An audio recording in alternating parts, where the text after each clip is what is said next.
Gyokuro is an incredible type of Japanese green tea with a powerful sweet and savory flavor. If you're interested in getting started into the world of Gyokuro, you may want to look for a beginner's Gyokuro like the Cha Musume. In this video, we're going to be showing you what this tea is, how it's made, and then we'll be doing a short tasting of it to explain the unique flavor profiles it has to offer. Let's dive right in and explore this delicious Gyokuro tea. The Cha Musume is made by the legendary farmer Mr. Sakamoto, who specializes in growing Gyokuro tea in a small town outside of Kagoshima. Mr. Sakamoto has been growing Gyokuro without the use of pesticides or chemicals since 1985. During this time, he has been able to develop his own formula for organic fertilizer. With this organic fertilizer, he is able to grow strong, healthy, and flavorful tea plants without harming the natural ecosystem. For Gyokuro, it's very important that the tea plants are able to maintain their strength during the growing process.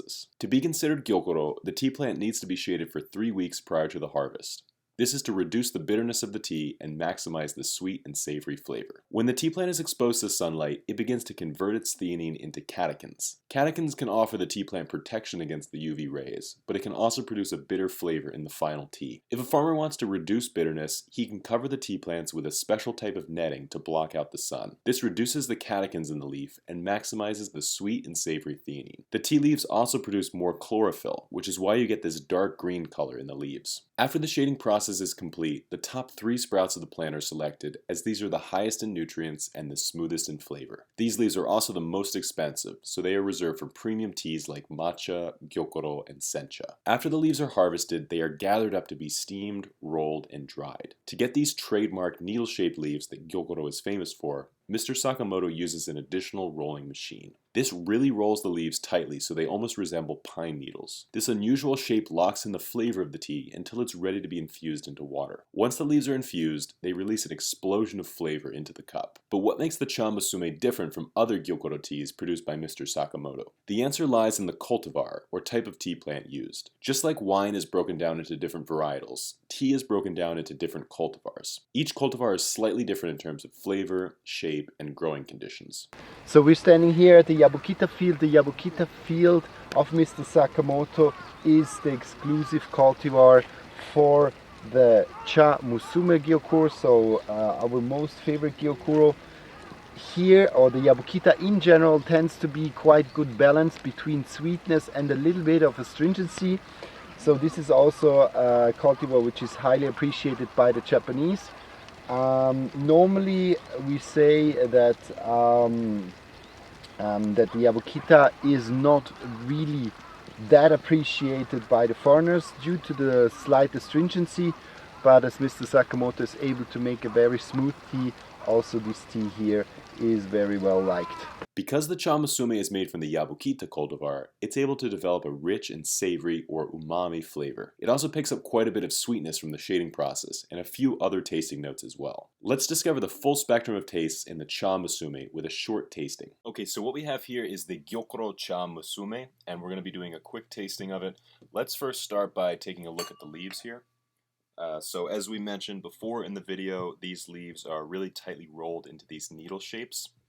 And this is kind of a good way to kind of maintain the flavor during long periods of time, and then when it's infused into water, it's going to release the flavor all at once. But you can really tell a Gyokuro tea by how dark the leaves are. First of all, you'll see it's a very dark green color, and also how tightly rolled they are and how kind of long and skinny the leaves are. But we have a Kyusu teapot preloaded with 5 grams of leaves, and for the brewing, I'm going to be using 150 milliliters of water at a temperature of 60 degrees Celsius. So fill that up here, and we're going to be using a brewing time of 2 minutes. And the reason the brewing time is so long is because these tightly rolled needle-shaped leaves that we mentioned, they're actually going to take a full 2 minutes to open up and release their flavor into the water. So we'll come back in 2 minutes and prepare this tea.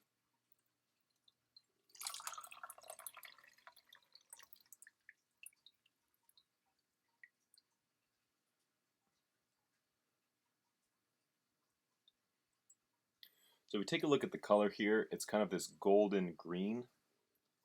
So very interesting compared to other teas. It does seem to be on the yellower side versus like a Fukumushi Sencha, for example. Gyokuro tends to drift more into this golden direction. And if we go ahead and have a taste, right away you're getting this really strong kind of marine flavor, so it's almost a little bit seaweedy, a little bit salty, I would say even, but that umami flavor is definitely there. Yeah, so what you look for in these Gyokuro teas is this really intense savory flavor with a little bit of sweetness to it to kind of round it out so it's not too powerful. Here, you're definitely getting a strong savory flavor, a little bit of sweetness as well to round out the flavor, not quite as much as the cha meijin, for example. So it's not quite as sweet as the cha meijin. The finish is very light and flowery, which is kind of unique about this tea because normally you don't get this kind of floral taste profile in a Gyokuro, but I definitely get it in the cha musume, at least kind of this year of the cha musume. So when you're describing the flavor of Gyokuro tea, it's tempting to actually use tasting notes not from other teas, but actually from like a soup, for example. So it's got this very kind of brothy, savory flavor. It has a little bit of this saltiness to it, a little bit of this seaweed flavor. I like to use the example of a miso soup to describe the flavor because you do have a little bit of this seaweed flavor, you have a little bit of this kind of savory, brothy flavor, and you also have like a tiny bit of saltiness as well. So the final tasting notes of this tea, it definitely has the sweetness to it. It has a strong umami or savory flavor. It's got a little bit of this kind of marine, salty, seaweedy flavor, and a little bit of this kind of these floral tasting notes in the finish. So very complex tea, but definitely good for beginners. If you're trying to just dive into the world of Gyokuro tea and kind of explore the basic flavor profiles, this is definitely a good one to start with. So thank you all so much for joining us on this tasting. I hope you learned a lot, and if you want to pick up the Gyokuro Cha Musume, one of our most popular teas, you can find it on our website, neoteas.com. If you have any questions about Gyokuro or tea in general, please feel free to leave those in the comments below, but until then, we'll see you next time.